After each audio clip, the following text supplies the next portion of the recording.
What a kind of a spontaneous stream, to be honest. A Tokyo Con update. Let me bring everybody in here. Jinja Ninja, James Harris himself, What's up? Gray, Wakazashi Tea House. We're on hand there. They're live with us from Japan. It is the super crack of the morning here. I have to go to work afterwards, but they're managing the cold. They are managing different things that are going on as the poor Gray is suffering from the convention cooties. So we're hoping for the best for him to bounce back and feel better here soon. He's got convention cooties because Lord knows there's about 1 million nerds all crammed into small spaces, and yeah, it's a law of numbers, man. The odds are against us. The odds are not in your favor, Gray. The odds are not in your favor. So hope you feel better, buddy. I really do. Thanks, man. He had to sleep next to me whenever he stayed, so that could be. He's got Jinja. He's got Jinja cooties. Jinja cooties. So Angry Canadian it's not fair, is with it? Yeah.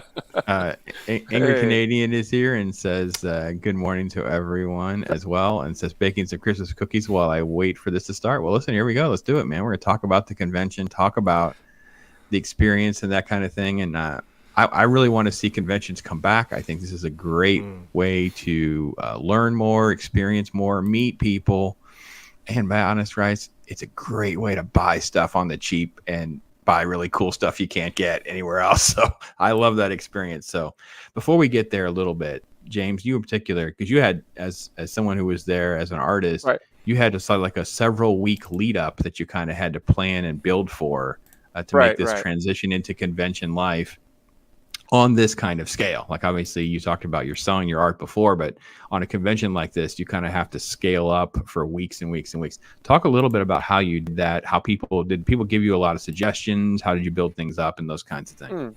Yeah, so for me, it's my first con that I've ever participated in, and actually a first con that I've ever been to. And it was funny at the actual con itself, we met a lot of people who said this is the first con I've ever been to. So I wasn't alone there. Well, for me, I've been this has been a process for me getting ready for this for, I would say, over a half of a year. I started working with an art consultant, and he and I were trying to find which path I was going to go, fine art or the comic venue, or we were trying to do both at the same time. And it just ended up, we put all of the energy into the comic realm. And then he just said, hey, let's go out there and let's try to do everything that you can as far as comic work is concerned, like cons or just anything. And whenever the Tokyo Comic Con said that they were going to go on, I immediately said, this is happening. He's like, okay, we got to do it.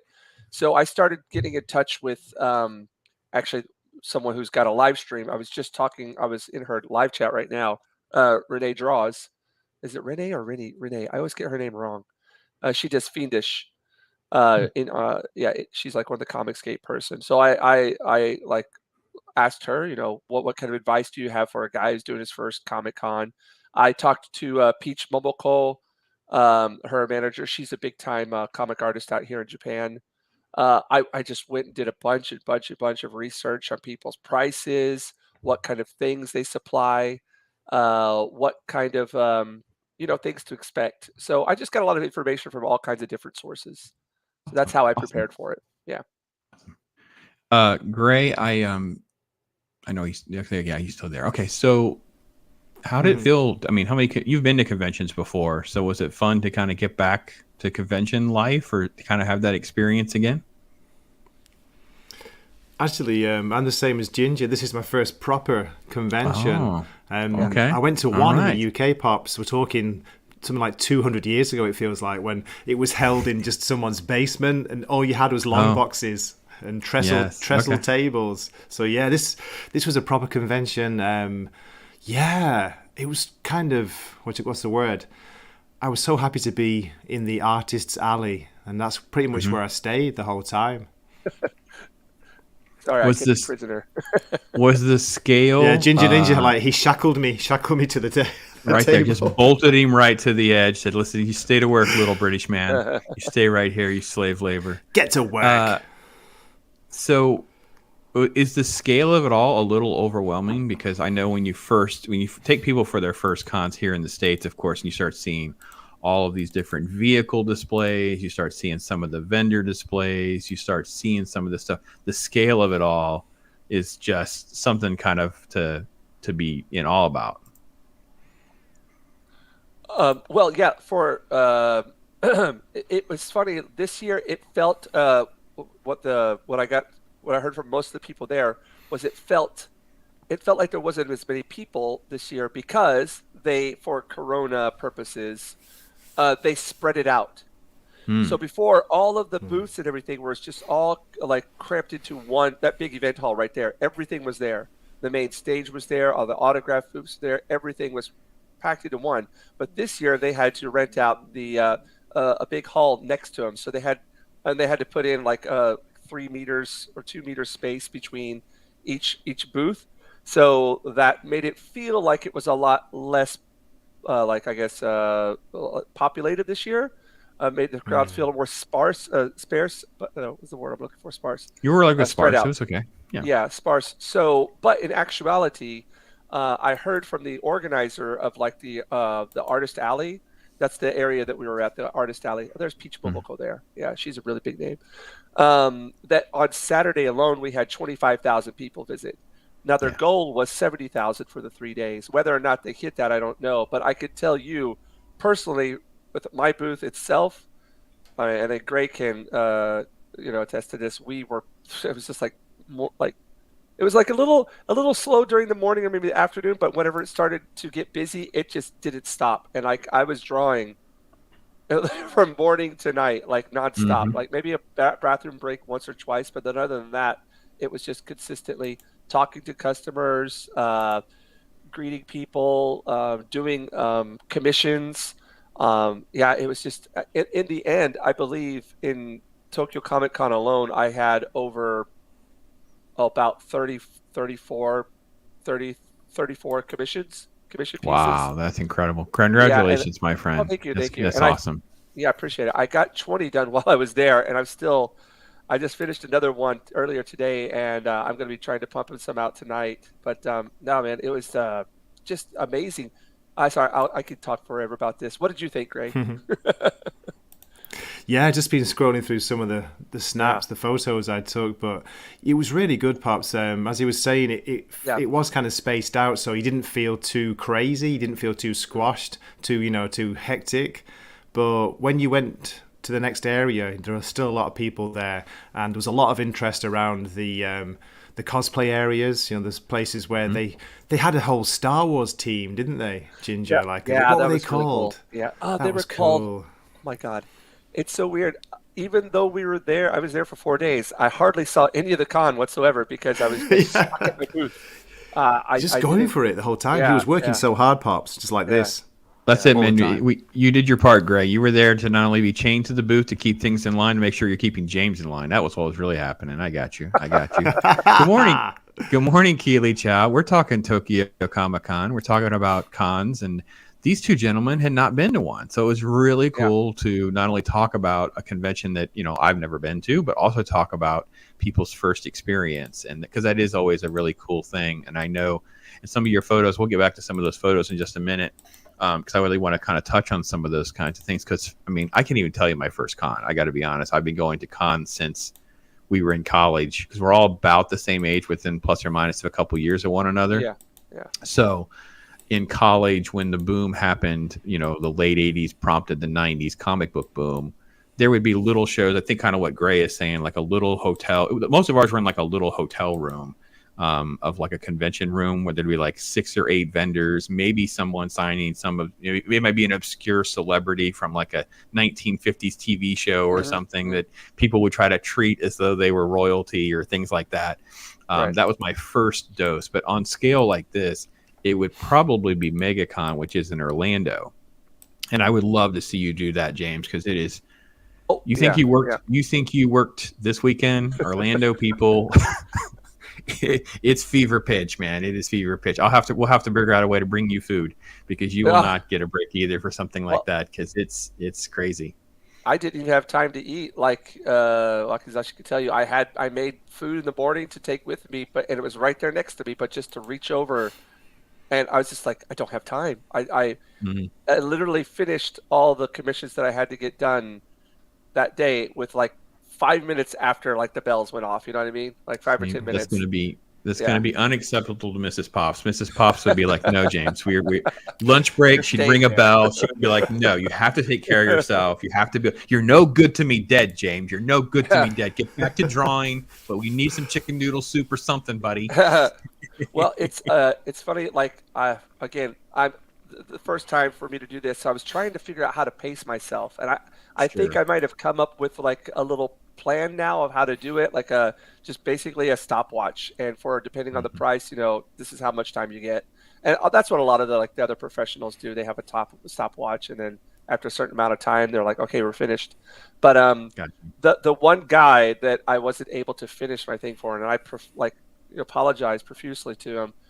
He had ordered a Gambit picture, and I'm pretty sure he's not watching, but I'm actually really happy with what I finished that one today for him. And I told him, like, look, I'm going to hook you up because I made the promise I was going to get it to you by the end of this con, and I didn't fulfill my promise. So I'm going to give you a special present. And so I ended up, shoot, I know I have it around here somewhere. I ended up doing uh, a Gambit picture with him, like for him, a really nice one. And then as a present, and I'm sure he's not watching. I made it into a comic card for him. So like this Oh, is the awesome! Gambit comic card. Holy cow! So Look at I that, made Greg. that with this on the back. Cool. Yeah, I just sent that off to him today, and I had this was my practice one, so I've signed it a bunch to see if the marker was working. So I actually didn't send this one to him, but I sent him 3 other ones. Like, double-sided tape, got it all on there. But Awesome. Yeah, yeah. yeah. So That is that's the so picture cool. actually cropped into it. But I hope he's gonna be happy with that. Like my customers, I want them to be happy. I That's want them to awesome. be That's awesome. feel like I'm not jerking them around or anything. But yeah. So I love the fact that with the way the artists have their different areas and fans can. And I will be honest, I'm really happy to hear that they spaced it out because that's one of my biggest complaints of not doing Yeah. cons within the last few years, Mhm. especially the last couple of years that led up to the pandemic, even because it would not only be these massive areas, and for me, back in the day when I would do like press coverage or I'd be doing different, like you're working a con, so you're moving around all of this space. Right. The more crowded it is, the more miserable it would be. And I would just get lost and confused. I'd be Right. like, well, James is too busy. I'll try to come back. And I couldn't find my way back. I couldn't figure out where they are. There's just thousands of people everywhere. So the fact that they spaced it out is great. I also think I wanted your thoughts too, Gray, on your first time, the impression of like how creative people were to showcase their art and have table displays and set everything up and reach out to folks. And I'm always just fascinated. I mean, people are really clever and interesting to try to just doing all this. Absolutely. It was kind of mind-blowing for me. I think this is one of the reasons why I stuck around Jinja Ninja's table so much, because I was watching him create art, live. And I was like, wow, this is really cool. Walking around the different artist areas, like not everyone was doing that, but the ones who were, yeah, it was great to see. And some of the artists had really long lines, people waiting for commissions or signatures, but some were pretty quiet and we just had maybe posters or prints to hand out. So I think the people who were actually doing the art there and then, they were getting a lot more interest. James, what do you reckon? Oh yeah, definitely. Like you had your big names like that, like Alex Sinclair. That whole table right there, that was the big table. Those were the big special guests right there, and those guys were packed like morning to night. But they were constantly drawing. Those guys are constantly drawing. They're constantly interacting with people. So yeah, I saw some other artists and I was just so amazed. People like with their arms crossed, leaning back in their chair. I was like, I'm just not like that. For me, every time, and I was telling, I'm calling you Wacky Gray. I kept on telling you, like, my peripheral vision, if I saw that somebody even slowly, like, stopped for like a millisecond walking past my booth, I would immediately say hello to them, in Japanese or English or whatever.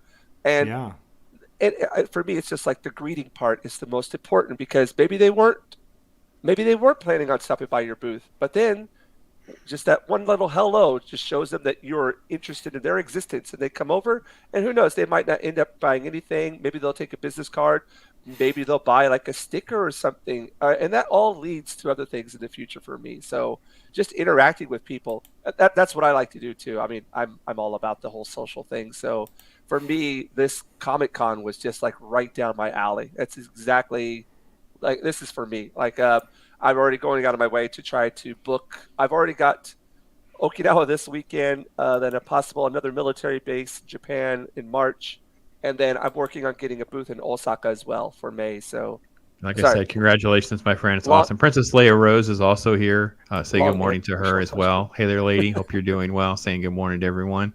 And they definitely did. They definitely did, man.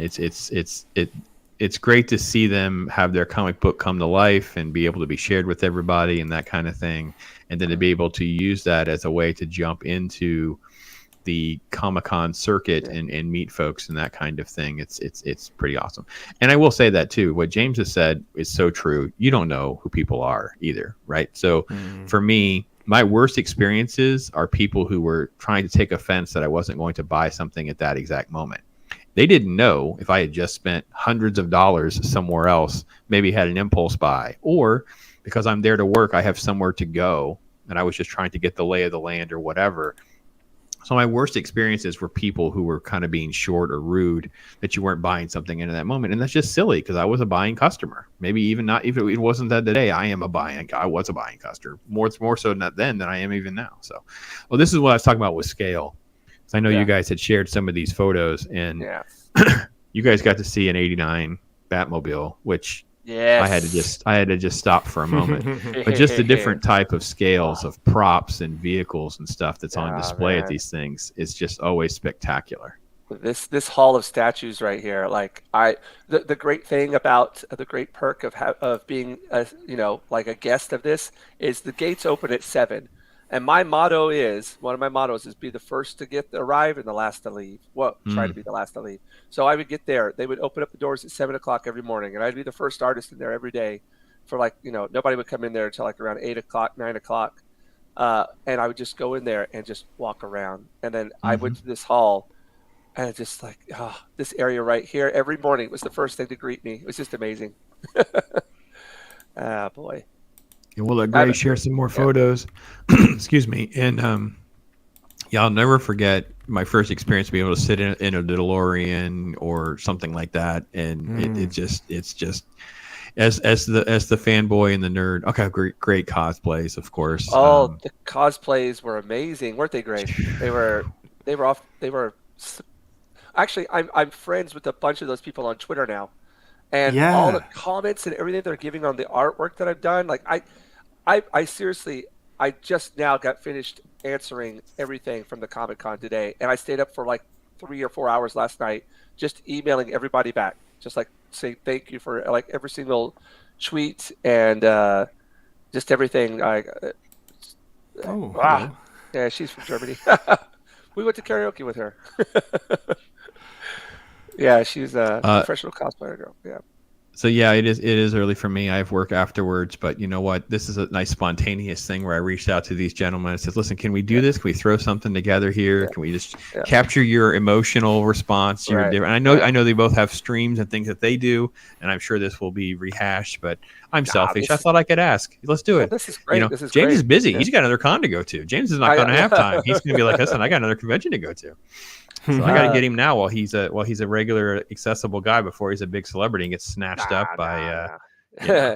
This is the wall that they had all the artists come in there and just kind of doodle on. So you can see I've got the Joker over there on the left, the far left, and then there's a Transformer guy. I believe that was the guy who was behind me, the booth behind me.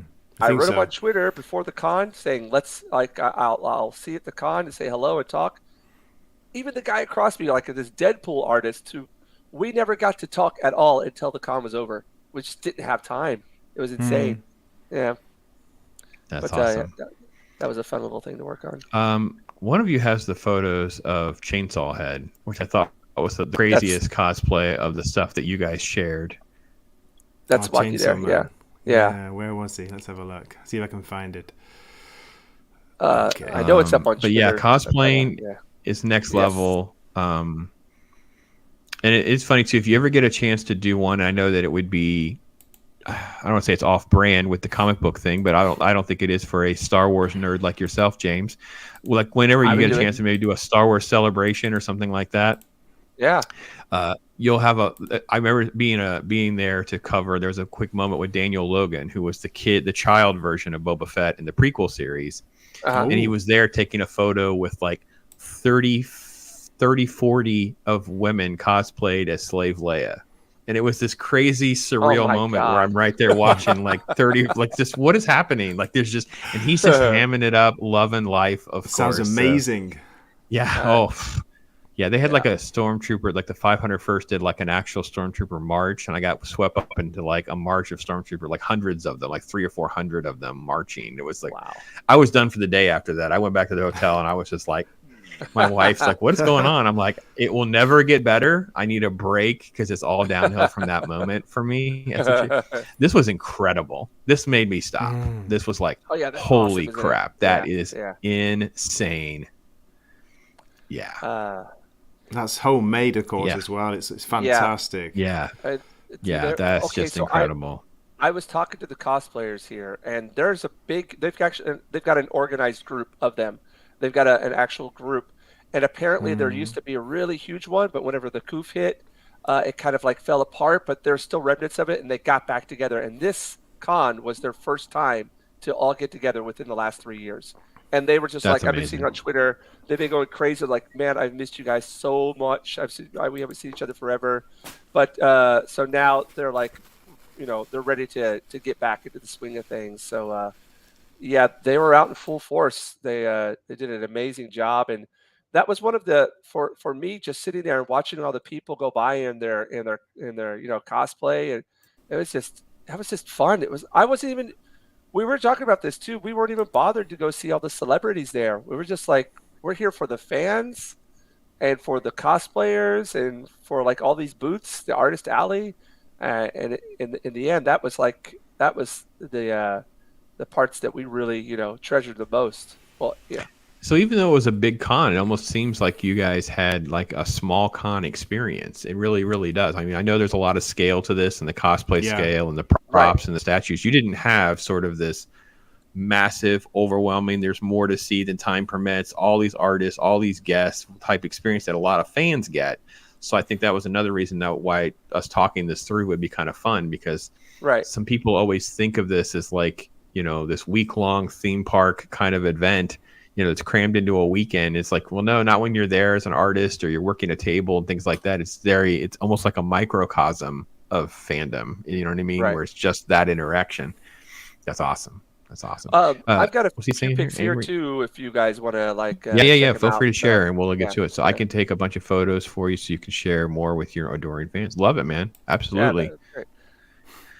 Yeah, let me say that too with capturing photos. You're not going to get the moments back. Just take photos. Yeah. Just take photos. Yes. Yeah, I wanted to take a lot more photos, but just didn't have the time. Like I wanted to like go around and take photos of everybody in their getup and all the other artists working, and I wanted to do a live stream as well. I just couldn't. That's not a bad so basically, to have, Jinja is already in need of an entourage. He's already going to need ninjas to accompany him. Ninjas. They all have to be dressed up as ninjas. Exactly. That's a great at least idea. have special shirts. Just to have special shirts, which is the best. You know what I mean? That would be so much fun to be able to do something like that and have that. Pops, can I say, like, one thing that I really noticed, which kind of struck me as a bit strange, a bit weird. Maybe I wasn't looking in the right places, but for a comic convention, there was a serious lack of comics there. I was looking around for comics to buy. I wanted to try and get some so people could sign them, just the front of the comics, but I couldn't find any in the Comic Con. I wonder where they were. I wonder if they were put in a certain area or not. But since Marvel, it's like that. Since the Marvel boom of like 2012, especially, once you got to like 2012, it boomed and skyrocketed with the Avengers movie. Yeah, it's like comics. The comics are sort of like secondhand. I don't think DC even went to the last San Diego Comic-Con. The comics. That's what I heard. That's what I heard. Yeah. Yeah. Yeah. Well, I I mean, was saying James barely my left his friend, seat, so who knows? my friend Joe, it was his first time. He's a comic book distributor, and he sells them as well. Like I don't know if he sells them online, but he's got like a Facebook page, a group that he works with. It was his first time, and he sold a ton of comic books there. Hmm. But they were all like, what is it, like used back issues, or he had a whole bunch of really old ones as well. But he just said he was like he sold tons and tons of them. But that's what I'm hoping for. I'm hoping that, like, and I saw really great interest in comics as well. That there's this exchange going on with the West now. Manga's really big in the West, and hopefully we can get comics in the East. But I definitely saw like an interest in them there. But like Gray said, there just wasn't a huge presence of comic books there. Artists, but not comic books themselves, and toys. Lots of toys.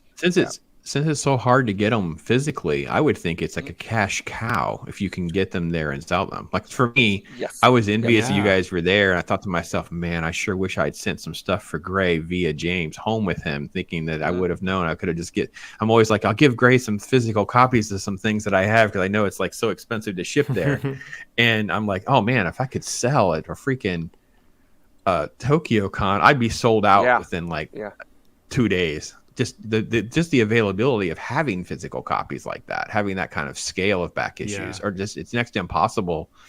And it's a challenge even here, to be honest. You go to shops and it'll be, I did a quick video, I don't know, when I first kind of got back doing some of the YouTube. It's like one shop is only like new comics, one shop is only back issues. It's like you end up with, even here, the shops are not, it's not like a uniform type of thing, even here in the States. So I can imagine over there, and Gray and I've talked about it, it's just like a needle and a stack of needles to find what you might be looking for. So that's sad, Gray. It made me sad a little bit, but maybe they were somewhere else. They tend to not be the presence that they used to be. That's for definitely. Well, sure. I met a lot of guys there, foreigners who are trying their best to get the comic interest. They're trying to increase it.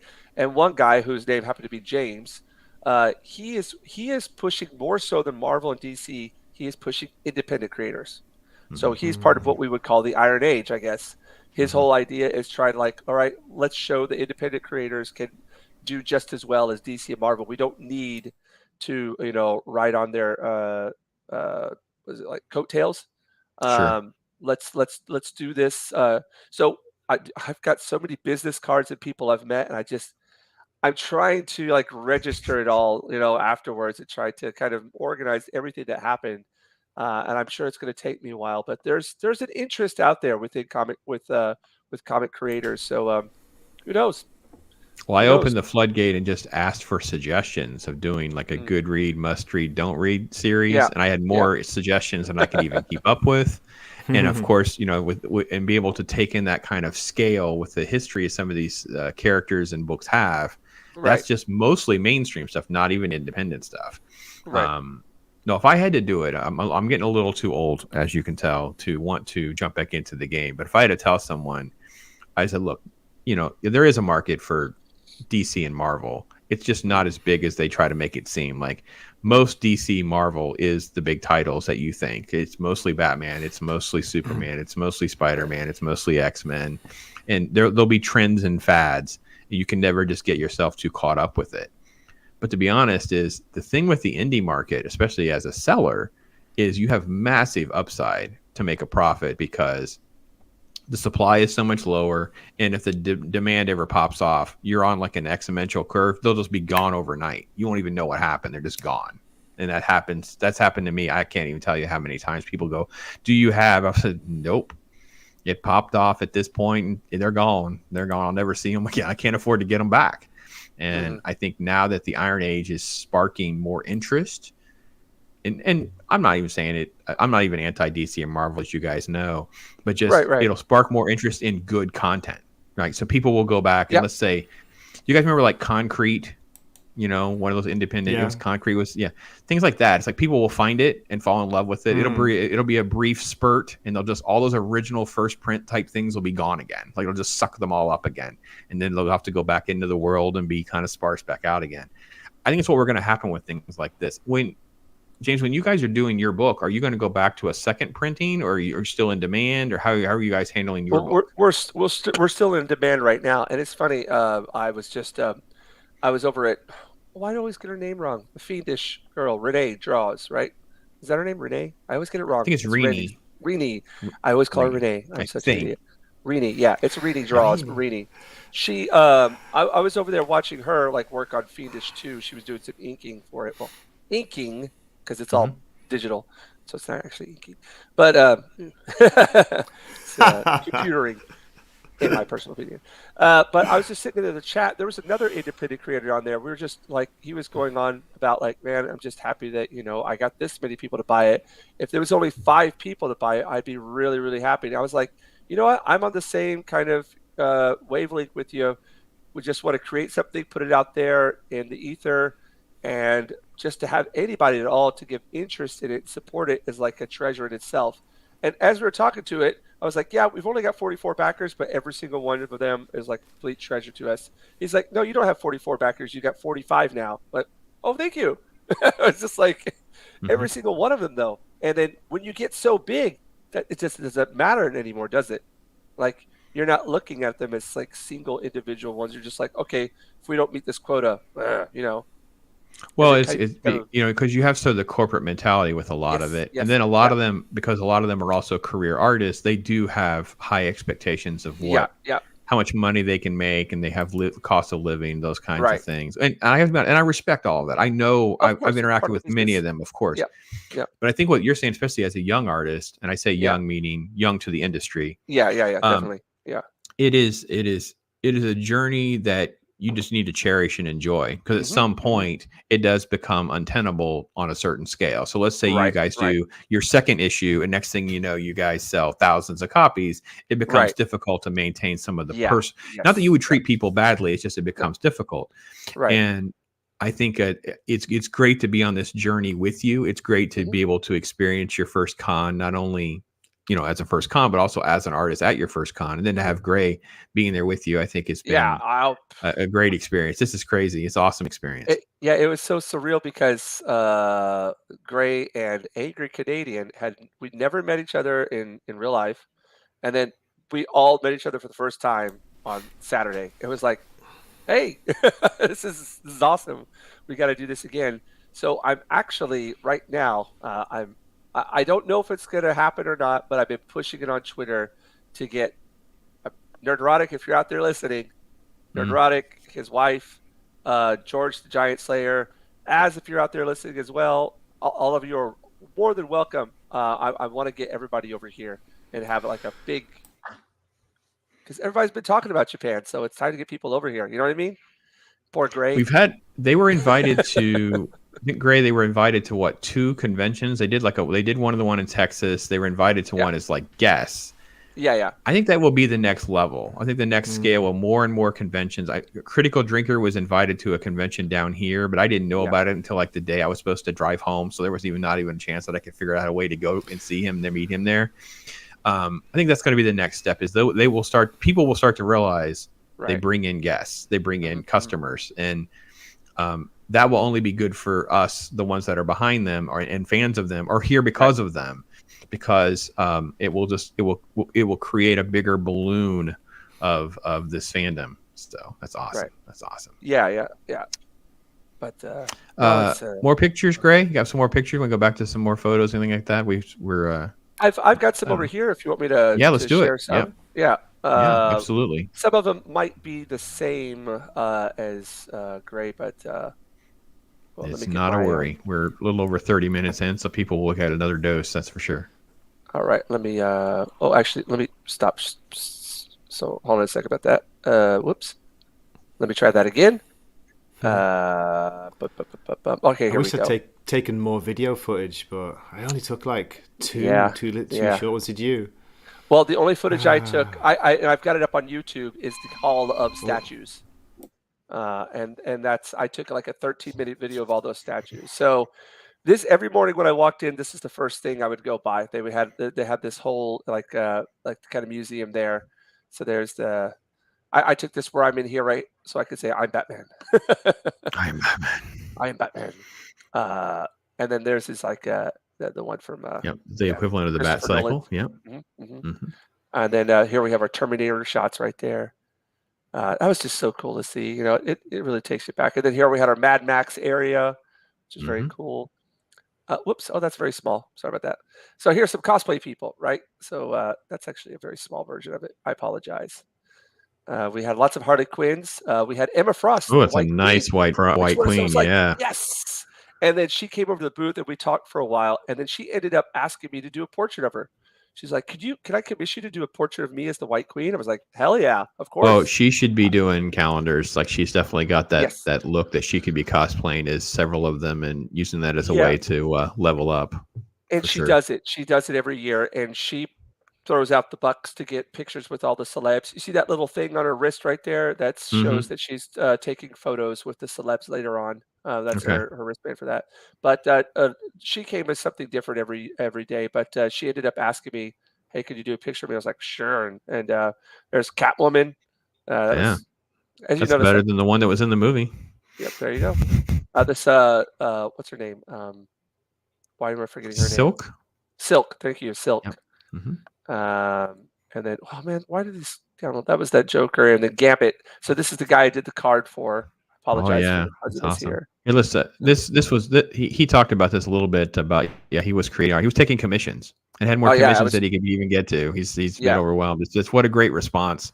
Yeah, so there's this little orange thing down here. This is a commission chart right here that I was that I had up. So I was doing commissions, selling posters, selling prints, selling postcards, selling original artwork, doing commissions, stickers, and these little cards that I'd made.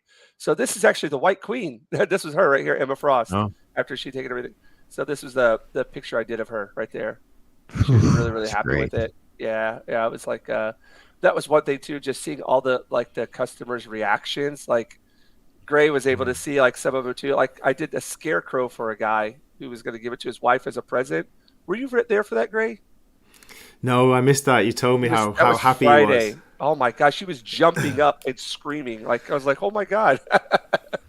There's a whatchamacallit from Mad Max. She had her double barrel shotgun pistol as well. And she's a professional. They're all like professional in that group, the cosplay group. And this is just some of the fans after we take pictures of. So this guy wanted Beast, so I did this Beast one for him. This guy asked me to do Black Panther, so I did this little Black Panther one for him. And they put these pictures up on Twitter as well. And and this was the last one I did. The very last, we had like a little bit of group of people, giving an applause at the end. I did this Ghost Rider for him right here. Man, that's awesome. Yeah. It was just he was so happy. Yeah. Oh yeah.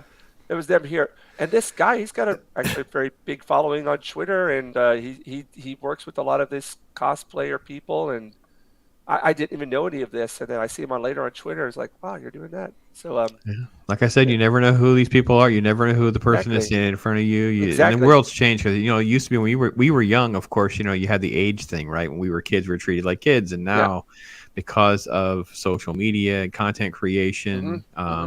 Instagram personalities, TikTok personalities, you could be looking at some 18, 19-year-old kid that's a millionaire. You have no idea these days. It's just different. Yeah. I'm pretty sure that we had one. Do you remember, Gray, the young lady who ordered $400 worth of artwork from me? Yeah. How can I forget? She looked like she was loaded. Like she was very quiet and very kind and gentle, but she had like this little Louis Vuitton purse on her.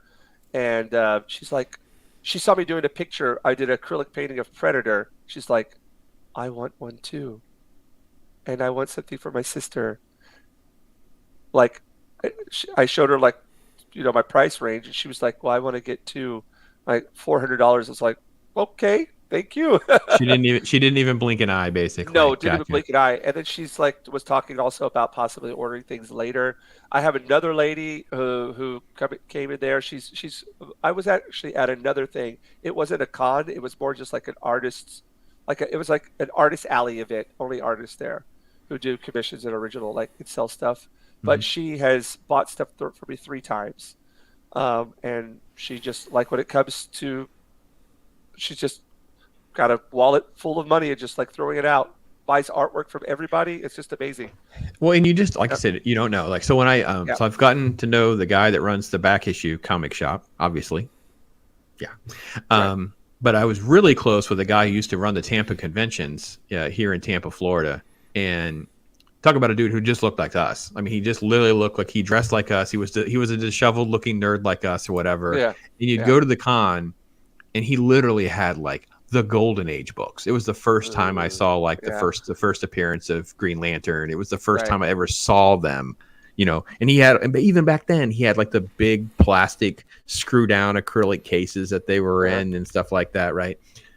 So when this guy would probably go up to these people and drop literally tens of thousands of dollars, they just look like us. So a show like this, you have no idea what you're walking around and getting yourself into. It's awesome. I met a guy who disheveled. Was Thank you. I like that. That's a good word for us, isn't it, guys? We're disheveled. I'll take that. I'm in my Die Hard Christmas shirt, so yeah, I'll take it.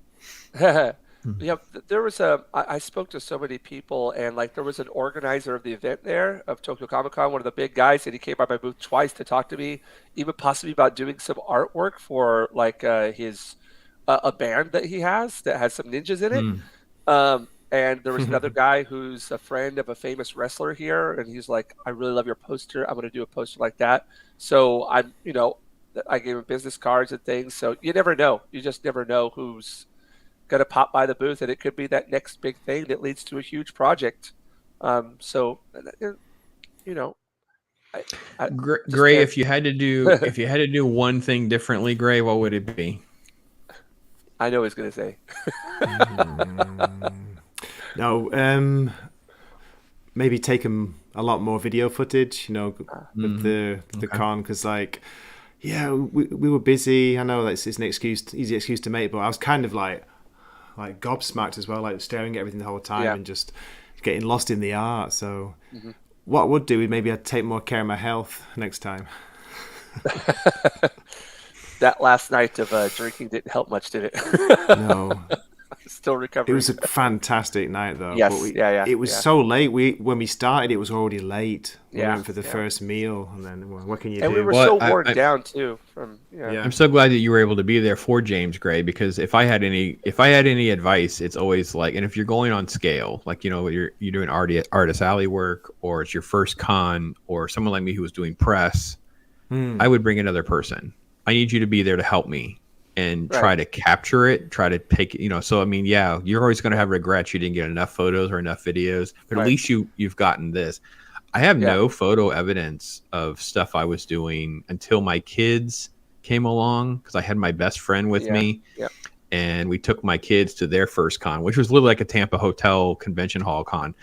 But back then, I have a photo of like they were allowed to hold the guns, and they have the guns on stormtroopers and things like that. You're not allowed to do that anymore, but back then, so everything we did prior to that, so literally 15 years of our lives of doing conventions and stuff, I don't have any photo evidence that I can think of. Maybe one of my friends might, but we had this little 110 disposable camera things where you had to send the rolls in, and so who knows what could be out there. So it's nice in the digital age that it would be easy to find someone who can help. Maybe someone like Angry Canadian will be one of the first Jinja Ninja staffers and becomes part of the Jinja Ninja team and partnership, and who knows? I'm going to be doing the Osaka one, and he's already told me that he's going to be helping me out the Osaka one. So anything up north, I got. If Gray would be happy to help me again, I'm sure he'd be the first one on the list. Confirmed right here. We got it right here on Pops. He's all confirmed up, buddy. Listen, and Angry Canadian, please connect with me on Twitter and stuff too, so that I can make sure I see all these photos. I will be dive dipping and trying to share. And people have said, I tell people that I do a lot of stuff after the fact because I have to catch up, and especially when I go home and I don't have the internet that I have. But I also find that it's good because it almost keeps refreshing the information. It doesn't allow for the expiration date to run out, right? So you get like a longer life. So I kind of felt bad doing it, but in some ways I see the algorithm and stuff likes it. it keeps it alive. If you do want to see, like, because I didn't have time to video the actual things that were going on in the con, as like as far as artists, or because I got there early every day at 7 o'clock. But I did take a nice long video, 13-minute video through that hall of statues, every single one, and it's up on my YouTube right now. So if you guys want to check that out later, you could go over there, and it's insane. It's just all of their stuff is in the description, guys. Their links to their YouTube pages, their Twitter pages, all their contact stuff down there. Both generating great content. I've long been promoting James's drawing live streams, and of course, Gray and I are like brothers separated by water. You know, you guys being comic book nerds and still loving it, and he's the reason I've kind of given a couple of the modern things at least a remote chance, even though I'm not as up to date as he is. Yeah, so. I feel like a poser compared to you guys. Like I have like my general like very I can't speak English anymore. Very shallow level of knowledge, but then when it comes to like you guys are like in the deep end, and I've still got my like little training like floaties on my arms. Like, well, when you have a talent that you have, my brother, you just ride that wave and that talent the best you can, because I'm envious of not being able to have that kind of level. I'm at best I'm a decent writer, but I would never pretend to be able to even do what Thomas was able to do with your comic. I don't even know how. I wouldn't even know how to get my brain to slow down enough to put pen to paper for a short form story like that. I have such admiration for comic book writers. I really do. So. Well, guys, that's great. We have about 10 more minutes or so. We'll run until another 10 or 15 minutes. Anything else you guys want to kind of touch on as far as the experiences, especially because it was your first one? It's kind of great to be able to capture this and discuss it through a little bit. Great. Did you have any ideas? Yeah. I did get something fantastic from the con, Pops. Oh, that's awesome. This is all thanks to James as well. Thanks to Jinja Ninja. Great present. I got this. Can see? We're gonna get original to it. art. Look at that. Jinja Ninja's original art. Now the Joker is one of my favorite villains. Anyway, very Killing Joke. 80s, 90s Joker right there. It's comic book Joker, isn't it? It's really cool. Yeah. That's definitely that era of that Killing Joke era of that Joker. Jinja, what did you think? Like, was the Joker the most popular request you were getting for the characters? Yeah. Without a doubt, Joker was the most popular request, and villains on the whole were more popular than superheroes. I would say 80 to 20 easily. Villains over superheroes. And the Joker, without a doubt, I've still got 3 more to do. And I did I don't know how many I did. I did 2 or 3. I did 2 or 3 there, and I still got another 3 more to go. But what I did is I don't like. It's so difficult because I haven't drawn all these characters before. A lot of them, some of them I have. So I would have to look at reference photos. But I was trying to create my own version of what I was seeing. So I didn't want to like copying it one for one. So I would get like little pieces of bits and parts here and there, then add in my own little thing to it, because I want it to be unique. I want each piece to be unique. I don't want it to be a copy of something. So it has that Killing Joke look to it, because that's what I was looking at that run. Oh, I love it. And kind of like making my own pose with it. Yeah, it's great. Great. It's funny you say that, because I'm going to have to dig through my cards and see if Joker's. I got a lot more Joker cards. I'm not big on selling DC stuff as much as Marvel. My Marvel, I literally have a box of cards on the floor right here. Literally, I was sorting them last night on a stream with someone. I was on someone else's stream. I sit here sorting, 1993 masterpiece cards. Like here's Storm. I sold out of my Storm cards, so I knew I had more, and I had to go find them. So I have 7 left. But Venom is by far my biggest one. Someone just mentioned Carnage. Carnage is probably my second highest of selling cards right now. Those are the 2. And then of course everything is X-Men still. So. Yeah, I did that Carnage. I don't know if they have that over there in the States. Do they have it where they have your blank covers, like your comic books with covers that are blank? Oh yeah, absolutely. And then you get artists on it. Like I'd only seen that the last thing that I went to.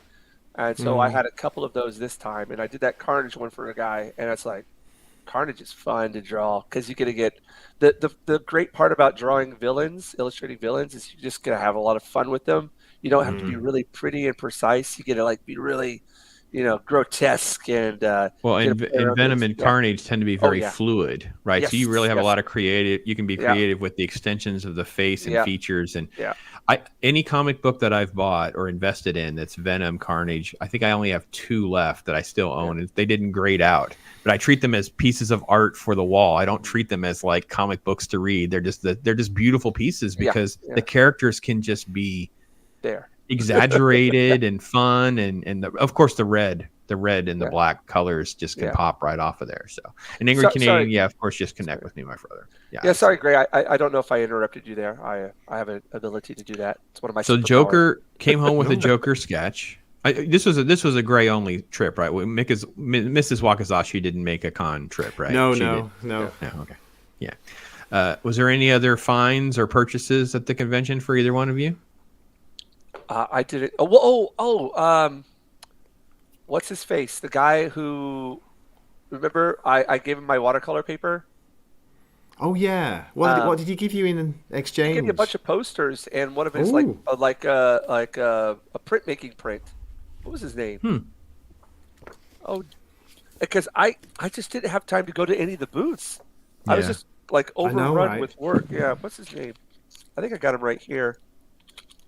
Oh yeah, here they are. Yeah, like this guy. What's his? Do you remember his name? No. The guy who does this. Uh, Adventure Time. but apparently he's huge over there, and he's trying to live in Japan now. But he gave me a whole bunch of Show that again so I posters. can see it again. Adventure Time. Oh yeah, the Adventure. Yeah. So is that? Was this the Adventure Time artist? Yep, he was there. Oh yeah, he's huge. Oh yeah, he's Yes, a he's big huge. deal. I don't know He his was, name. and he ran don't out of know his name. watercolor. He ran out of watercolor paper, right? And so the organizer of the event, Nakamura-san, came up to me, and he's like, "James, what are you working on there? Like, what kind of materials?" I was like, "Well, I've got this kind of paper. I can't find the print that he gave me. The actual it's somewhere around here. I don't know where it is. I'm sorry, I'm unorganized." He came up to me, and this is a crazy story. He's like, he's looking at me. I'm sitting there painting. He's like, "What kind of material you're working on here?" I was like, "Well, I'm working on some like 300-gram watercolor paper, like cold press right now." He's like, "Oh," and I thought he was talking to me because he was interested in like all my art, like my art process and everything. He's like, "Actually, the do you have any to sell?" And I always over prepare, so I had like a big, huge box just full of all different kinds of papers and everything to work on. He's like, I was like, "Well, actually, yeah, I've got this size, this size, this size, this size." He's like, "Can we buy a pad off of you?" Because the guy, I can't remember his name, sorry, he's run out and he's got like all these customers waiting. So it's like, "Oh yeah, yeah, sure." He's like, "How much?" I've got this one. I've only used one paper. There's like 20 pieces left. And I was like, "If that's okay." And it's like, "Well, how much does it cost?" I was like, "No, no, just go ahead, take it. It's okay." They're like, "No, no, no." And they ended up giving me $20 for it. And then afterwards, I went and gave him my business card. We had a little talk, and he's like, "You helped me so much." And he just started, it's like giving me all these posters and original prints. I was like, Wow, that's "Oh, awesome. okay." And I forgot to get him signed. I was just like, so Oh, like, "Oh, thank you." Didn't get one of them signed, but he's like, "I'm gonna try to live here in Japan for a year and like do all the cons and everything." I was like, "Well, if you're ever in my neck of the woods or if we're ever out, feel free to hit me up. I can help you with this and that." So that was just like one of those crazy little experiences that happened just because I overpack. Yeah, that's there you awesome. go. That is Yeah, so awesome. So, yeah. all right. So, All right, yeah. Osaka Con is this weekend. No, no, no. This Oh, weekend is Okinawa. Uh, Okinawa. Okay. so what happened is I found out at the con, the Tokyo Comic Con, that there was a bunch of people there who are going to go straight to the Okinawa one, and I was like, well, I want to keep this rhythm going. I feel like I want to keep this, this pace going.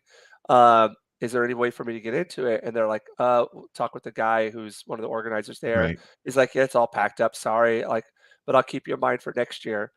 And then me, I'm just like, you know what? Keep on pushing it, and then Mhm. maybe you'll, you know, get in. So today I emailed a guy a couple of times, didn't get a response, so I called him. It's like, we just lost a vendor, so a position opened up. You want to do it? It's like, count me in. And they gave me a discount on the space. Mhm. It looks like I'm going to get a pretty good discount on it, and we're going to have. They're looking at having it's on a base in Okinawa. they're looking at having 18,000 people in one day, which is really big numbers for, uh, so for like Tokyo it was like 25,000 a day. So, um, yeah. So, but the Osaka one's May 5th through May 7th. Yeah. Okay. Gray, what's going on with you, man? I know you got to feel better, man. You got to get better and take care of yourself here. So anything planned, or you're just going to go through some recovery here for a little bit longer? Just gonna, no plans really. Just get some sleep, get some rest, and get well soon. Get over those convention cooties, that kind of thing. So that's awesome, man. So yeah, we'll keep your eye out, folks. Get your eye out on everything. Connect to these gentlemen. Kind of know what's going on with them, because stuff's coming. They're gonna be doing their thing, putting out great content, of course, and James, of course, doing some more conventions, that kind of thing. So, and as always with Gray, I love to go out with a little Batman outro, so that's what we will do. But make tomorrow better than today, folks. Be blessed, talk hard, have fun, and thanks for watching. I'm Pops.